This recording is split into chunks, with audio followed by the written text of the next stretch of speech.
Olá, tudo bem com você? Eu sou Roseli Tejada, bem-vindos ao canal.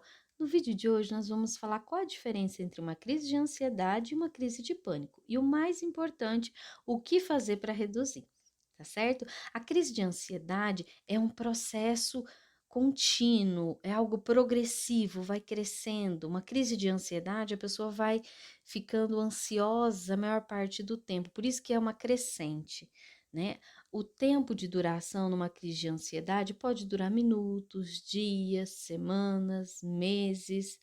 Os sintomas principais de crise de ansiedade é a irritabilidade, fadiga, a pessoa se sente exausta, é uma exaustão, dificuldade de pegar no sono, dificuldade às vezes de manter o sono, a pessoa até dorme relativamente rápido, mas acorda no meio da noite, várias vezes, ou aquele sono atribulado, sabe? Não é um sono revigorante, né? Normalmente acontece palpitações, taquicardia, respiração ofegante, sensação de sufocamento, tensão muscular. Então, são vários sintomas que acontecem, né? Na crise de pânico é um pouquinho diferente, a intensidade. Então, na crise de pânico é algo muito intenso, abrupto. A pessoa tá paradinha, do nada vem todos os sintomas de uma vez só. Então, por isso que uma crise de pânico ela é intensa. Normalmente é isso que faz as pessoas irem para o hospital. Gente, eu tô tendo um ataque cardíaco, tá acontecendo alguma coisa errada comigo, e a pessoa entra num medo, num desespero tão grande que faz ela ir para uma emergência. Então, geralmente a crise de pânico ela é intensa, ela é súbita, não tem hora e nem lugar, acontece. A pessoa tá, às vezes, parada, não tá fazendo nada em específico, assim, que possa gerar uma crise de ansiedade, mas essa crise aparece, né? É uma extrema sensação de que algo grave está acontecendo. A pessoa ela fica hipervigilante. Tem pessoas que sentem os principais sintomas é um aperto no peito, tem gente que sente dor de barriga, dor de estômago. É algo realmente desesperador. Tem gente que sente como se o peito tivesse apertado, né? Dá uma angústia muito grande. A duração, o tempo de duração da crise de pânico é entre 10 a 30 minutos. Só que são minutos desesperadores para quem vivencia uma crise de pânico. Os transtornos de ansiedade, eles compartilham características que são medo desproporcional e uma ansiedade excessiva e perturbações relacionadas a essa ansiedade. Então, uma perturbação aumentada da possibilidade de perigo resultaria no aumento da ansiedade. A pessoa ela fica hipervigilante, achando sempre que alguma coisa pode acontecer. Isso vai gerando a ansiedade prolongada, essa crise de ansiedade, que é uma ansiedade mais prolongada, ela vai ficando ansiosa a maior parte do tempo. A ansiedade, quando ela está tóxica, quando ela está disfuncional, que nós chamamos, nos induz ao primeiro estágio, que é o quê? Buscar segurança, buscar um lugar de referência. Por isso que às vezes a pessoa passa mal na rua, no supermercado, ou no shopping, enfim, na igreja, um lugar que ela tá, ela quer fazer o quê? Primeira coisa, ir embora, ir para casa. Por quê? Porque é o local de segurança. Então é importante a gente perceber isso. Então, um dos primeiros estágios é buscar a segurança no que é apenas conhecido, sem se arriscar. Por isso nós ficamos estagnados, acreditando que nesse pensamento sem questionar e sem confiar nas próprias capacidades. Por quê? Porque o seu foco é buscar segurança. Então, na ansiedade, a pessoa ela vai querer ir embora, vai querer buscar seu lugar de segurança e vai parar de questionar o pensamento. Naquele momento, ela está extremamente emocional, então tudo o que passa na cabeça, a pessoa vai acreditar, ela não tem um filtro no momento da crise, né? O ataque de pânico, ele é o surgimento da ansiedade com relação ao que está acontecendo no meu corpo. Então, pode ser definido como medo das suas próprias reações. Quais são esses principais medos numa crise de pânico? Medo de ter crise, porque já teve uma crise anterior, né? E a pessoa ficou muito assustada, medo de enlouquecer, medo de perder o controle do seu corpo, medo de perder sua sanidade mental, medo de morrer, medo das reações físicas do seu corpo, medo de passar constrangimento, de passar vergonha, de ter uma crise perto de outras pessoas, medo que não tenha ninguém para socorrer. Então, A ansiedade, quando ela está muito elevada, ela traz para a pessoa um senso de urgência. Vamos resolver, eu quero ir embora, tem que ser naquele momento. Por isso que algumas pessoas não compreendem uma pessoa quando ela está em crise de ansiedade, porque fora dela tá tudo normal, agora dentro dela tá desmoronando tudo, é uma avalanche de emoções, é uma avalanche de sentimentos. Então, em crise de ansiedade, a pessoa pode interpretar como algo letal, mas não é. Tanto numa crise de ansiedade quanto numa crise de pânico, a pessoa interpreta de forma equivocada, né, que algo ruim está acontecendo. Fora não está, está acontecendo internamente. Por isso que acontecem o quê? As distorções cognitivas. O que que é distorção cognitiva? É a lente que a gente vê o mundo, mas se eu estou sentindo aquele avalanche de emoções e eu estou extremamente emocional, emotiva naquele momento, é natural que eu não tenha racionalidade para conseguir separar o que é real do que é imaginário. Então a sensação é ruim, tanto de uma crise de ansiedade quanto uma crise de pânico. Ela é ruim, ela é desconfortável, mas não é perigosa. A organização do corpo para conduzir uma ação, o que que acontece? Quando a pessoa está ansiosa, o nosso corpo ele se organiza para aquilo. Então, se é perigoso, nós vamos sentir determinadas sensações no nosso corpo, tá certo? Então, é importante entender que o nosso corpo ele se organiza para aquilo. Então, por isso que a pessoa vai ter determinadas emoções, determinadas sensações no corpo por conta do quê? Quando você entende sobre o que é ansiedade, nós herdamos essa ansiedade dos nossos ancestrais, ficou instalado em nós esse alarme do nosso corpo, o que que vai acontecer? A pessoa, ela vai entender que é um mecanismo de defesa, é luta e fuga na ansiedade. Então, se eu perceber um perigo, eu vou lutar ou eu vou fugir. Por isso que a organização do nosso corpo para conduzir uma ação.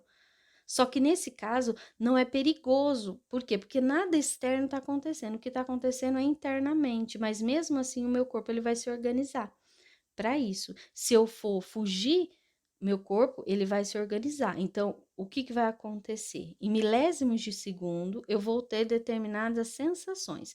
Se eu decidir que eu vou fugir, o sangue ele vai descer para os membros inferiores. Eu vou ficar com a respiração ofegante, a pupila dilatada para identificar qual é a saída mais próxima. Meu coração vai acelerar para poder bombear sangue o mais rápido para os meus músculos, os membros inferiores. Por isso que eu vou ficar um pouco pálida, as pernas mais trêmulas. Por quê? Porque a ideia é o que? Ele se organizou e eu vou fugir, tá certo? Então, eu preciso ter força nos membros inferiores, por isso que eu vou ficar um pouco mais gelada. Eu vou ficar por quê? Porque o sangue desceu para as pernas. Mas se eu decidir que eu vou lutar, o que que vai acontecer? Esse sangue ele tem que ser bombeado para os membros superiores, para as mãos. Então, eu vou ficar mais tensa. Eu também vou ficar com a pupila dilatada, por quê? Porque eu tenho que ficar com hiperfoco, porque eu vou lutar com aquela situação. Eu posso ter problemas gastrointestinais por conta disso, porque eu preciso bombear sangue, o coração acelera também, eu sinto taquicardia, eu sinto boca seca, tremor, por quê? Por conta disso. Posso também sentir como eu vou lutar, eu vou ter um suor maior, porque o meu corpo ele tá querendo me proteger, e se eu começo a suar mais, o que que acontece? Esse suor é para me proteger, porque se vier um predador, eu vou ficar escorregadia, dificultando dificultando ter uma lesão maior. Então, por isso que todos os sintomas eles são específicos. Se for para fugir, é específico, e se for para lutar também. Por isso que é interessante a gente saber disso. Por quê? Porque eu não vou ficar com medo dos sintomas. Então, os sintomas de pânico geralmente são palpitação, coração acelerado, sudorese, tremor, parece que a carne, sabe, por dentro fica abalada, sensação de falta de ar ou de sufocamento, asfixia, né? Dor ou desconforto no tórax, ou seja, no peito. Tem gente que sente náusea, tem gente que sente desconforto no abdômen, tem gente que sente sensação de tontura, vertigem, instabilidade. Tem pessoas que desmaiam, outras sentem um calor, uma onda de calor, uma onda de frio. Outros têm tipo uma anestesia, uma sensação de formigamento. Algumas pessoas têm desrealização, que é a sensação da realidade alterada, né, de realidade. Outros têm despersonalização, que é a sensação de estar se distanciando, se desconectando de si mesmo. Parece que não sou eu, mas eu sinto como não sou eu. É um sintoma muito complicado porque as pessoas sentem muito medo, tanto da desrealização quanto da despersonalização. Tem também o medo de perder o controle, de enlouquecer, medo de morrer. Mas é importante a gente perceber o quê?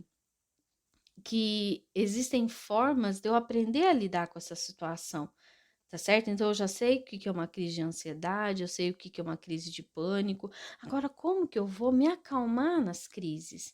Então, primeiro, o conhecimento, quando você entende o porquê. Peraí, se eu tô com determinadas sensações, talvez eu tô fugindo da situação, eu tô querendo lutar com aquela situação, meu corpo tá se comportando dessa forma. Mas eu já sei, porque o vídeo que eu assisti era sobre diferença entre ansiedade e pânico, então eu sei que é desconfortável, mas não é perigoso.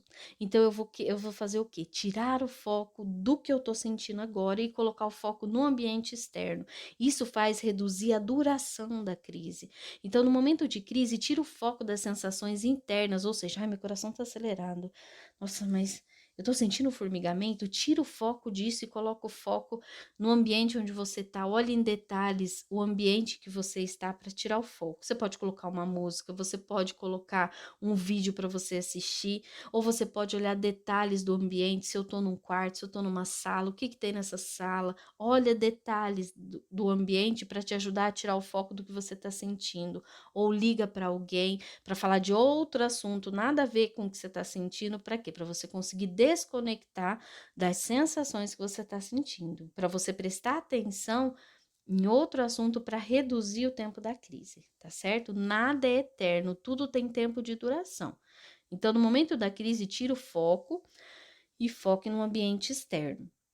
A ansiedade, ela vai realmente, a ansiedade normal, ela não vai me atrapalhar no meu dia a dia, eu vou conseguir desempenhar as atividades que eu preciso fazer na maior parte do tempo. Agora, numa crise de ansiedade, eu sei que eu não vou morrer, na crise de pânico eu tenho medo que eu vou morrer, né? Mas agora eu já sei que é desconfortável, mas não é perigoso, e eu vou ter que adotar outros comportamentos para que essa ansiedade que está sendo estendida, prolongada de forma contínua, eu comece a ter momentos de relaxamento, momentos prazerosos para conseguir lidar tanto com a crise de ansiedade quanto com a crise de pânico, tá certo? Então, eu prometi para vocês para trazer soluções para reduzir o tempo da crise. Então, para reduzir o tempo da crise, tanto de ansiedade quanto de pânico, é o quê?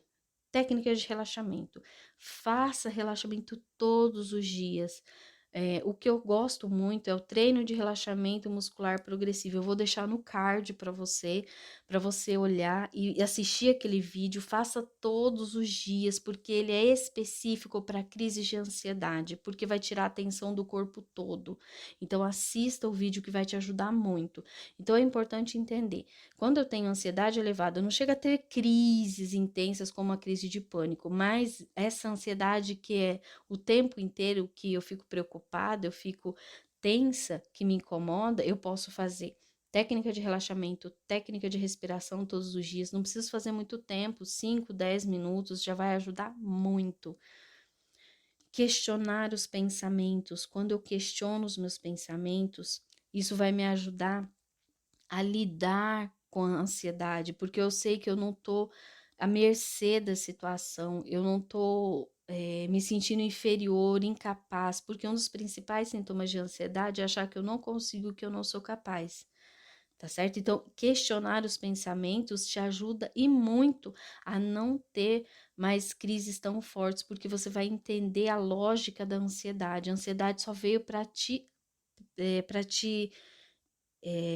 para te cuidar. A ansiedade, ela veio para te proteger. Era essa palavra que eu estava procurando, para te proteger, tá certo? Então, por isso que é importante você entender isso. Quando você entende, você não se vê refém da situação, e sim aprender a lidar com ela. Então, técnica de respiração, técnica de relaxamento, meditação. É fundamental meditação. Por quê? Porque na ansiedade nós temos também pensamentos acelerados. E a meditação vai ajudar a eu diminuir esse pensamento acelerado, tá certo? Fez sentido para você? Coloque em prática. Eu gosto muito de falar que para reduzir crise de ansiedade e crise de pânico é preciso fazer um treinamento. Por quê? Porque no treinamento você vai aprender a fazer tudo isso de forma tranquila, porque é hoje, amanhã e depois. Treinamento é isso, eu tenho que fazer todos os dias. Quando eu entendo que é treinamento, eu começo a colocar em prática e eu começo a perceber os benefícios de todo dia eu fazer uma respiração, todo dia eu fazer um relaxamento, todo dia eu tirar as tensões do corpo para me ajudar a reduzir a crise de ansiedade e a crise de pânico, tá certo? Quando eu digo treinamento é o quê? Escolha um exercício e faça todos os dias, tá certo? Se você ficou comigo até aqui, muito obrigada pela sua companhia e te vejo no próximo vídeo.